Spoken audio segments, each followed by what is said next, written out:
मंडळी, जेव्हा कधी घरामध्ये भाजीला काहीही नसतं ना, त्यावेळेस रात्रीच्या वेळेस मी 1 वाटी वाटाणा भिजत घालते आणि सकाळी ही भाजी बनवते. अगदी घाई गडबडीमध्ये 10 ते 15 मिनिटात ही भाजी बनवून तयार होते.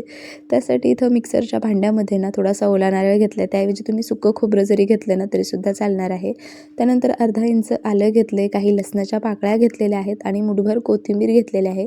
पाणी न घालता याचं वाटण तयार करून घ्यायचं. आता इथं कुकर गरम करण्यासाठी ठेवलेला आहे. ही झटपट तयार होणारी भाजी आहे. अगदी कुकरमध्ये 2 शिट्ट्यात तयार होते.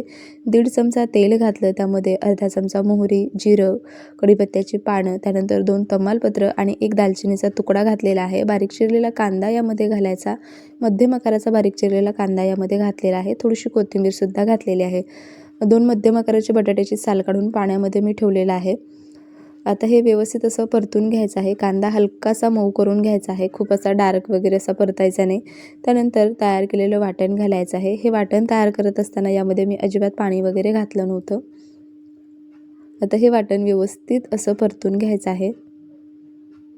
हे बघा मंडळी, ज्या वेळेस घरामध्ये भाजीला काही नसतं ना, त्यावेळेस अशा भाज्या बनवायच्या. बनवायलाही सोप्या असतात आणि चवीला देखील खूप भारी लागतात. आता यामध्ये पावडर मसाले घालूया, ज्यामध्ये 1 चमचा धना पावडर, अर्धा चमचा हळद, चवीनुसार मीठ, त्यानंतर लाल तिखट, कांदा लसूण मसाला आणि गरम मसाला यामध्ये मी घातलेला आहे. आता हे सगळे पावडर मसाले व्यवस्थित असे परतून घ्यायचे.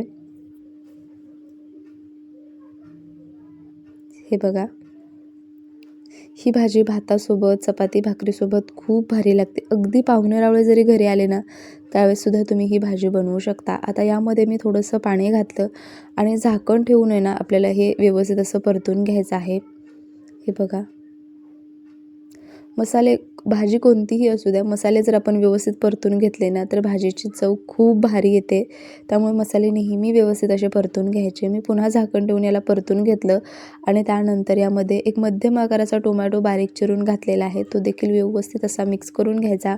भाजीला टोमॅटो घातला ना, खूप जणांना टोमॅटो आवडत नाही प्रत्येक भाज्यामध्ये, पण काही भाज्यांमध्ये जर टोमॅटो घातला ना, तर भाजी छान तिखट, चटपटीत लागते. आता हा टोमॅटोचा कच्चेपणा जाईपर्यंत मी व्यवस्थित असं याला परतून घेतलेला आहे. मसाला तुम्ही बघू शकता, मस्त असं याला तेल सुटलेलं आहे. हे पहा. त्यानंतर स्वच्छ धुतलेला बटाटा आणि वाटाणा यामध्ये घालायचा.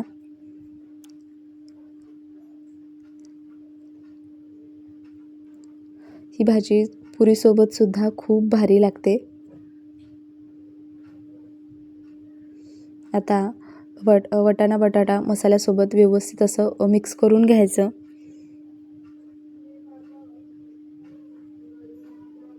मंडळी, तुम्ही जर आपल्या चॅनलवर आज पहिल्यांदा आला असेल, आणखी आपल्या चॅनलला सबस्क्राईब नसेल केलं तर जरूर सबस्क्राईब करा, अतिशय सिंपल आणि टेस्टी रेसिपी पाहण्यासाठी. आता झाकण ठेवून 2 मिनटासाठी याला मी व्यवस्थित असं वाफवून घेतलं, म्हणजे मसाले, बटाटा हे सगळं छान असं व्यवस्थित असं परतलं जातं आणि चव भाज्यांना खूप मस्त येते. आता यामध्ये ना 2 चमचे भाजलेल्या शेंगदाण्याचा कूट मी घातलेला आहे, म्हणजे भाजी छान अशी मिळून येते. आता शेंगदाण्याचा कूट तुम्हाला नसेल आवडत, नाही घातला ना तरीसुद्धा चालणार आहे. आता यामध्ये ना 2 ग्लास पाणी मी कडकडीत गरम करून घेतलं आणि ते पाणी यामध्ये घालायचं आहे. थंड पाणी शक्यतो भाज्यांना टाळायचं. थोडंसं पाणी कोमट करून किंवा गरम करून जर घातलं ना, तर भाज्यांची चव खूप मस्त राहते. कधी-कधी आपण थंड पाणी घालतो आणि ती भाजीची चव जाते, तर असं करायचं नाही. पाणी गरम करून घालायचं. 2 कुकरच्या शिट्ट्या मी करून घेणार आहे. 2 शिट्ट्यामध्ये ही भाजी खूप मस्त तयार होते. खूप जास्त शिट्ट्या करू नका, नाहीतर मग वाटाणा भरपूर असा गाळ होतो, मग भाजी व्यवस्थित लागत नाही. आता यावर ना मस्त अशी मी कोथिंबीर घातलेली आहे आणि चमचमीत वाटाणा बटाट्याची ही रस्सा भाजी खाण्यासाठी तयार आहे. खूप जास्त अशी पातळ नाही आहे किंवा खूपच अशी घट्ट नाही. चपाती, भाकरी, भात, पुरीसोबत तुम्ही ही भाजी खाऊ शकता. बघा काय मस्त तर्री आलेली आहे आणि याचा जो सुगंध आहे ना मंडळी, संपूर्ण घरामध्ये दरवळत आहे. त्यामुळे ही रेसिपी तुम्ही एकदा जरूर ट्राय करा, तुम्हाला खूप जास्त आवडेल. आणि ही रेसिपी तुम्हाला कुठेही जरासुद्धा आवडली असेल तर व्हिडिओला मात्र लाईक करा आणि चॅनलवर पहिल्यांदा आला असेल तर चॅनलला सबस्क्राईब करा. तर इथं मस्त असं मी ताट वाढून घेतलेलं आहे. गरमागरम भात, त्यासोबत भाजी आणि गरमागरम चपात्या, असं हे आजचं जेवण होतं. तुम्हीसुद्धा या पद्धतीने जरूर बनवा. या भाजीची चव आहे ना मंडळी खूप भारी आली होती. त्यामुळे ही रेसिपी जरूर ट्राय करा. मी भेटते पुन्हा अशाच एखाद्या छानशा रेसिपीमध्ये. तोपर्यंत बाय.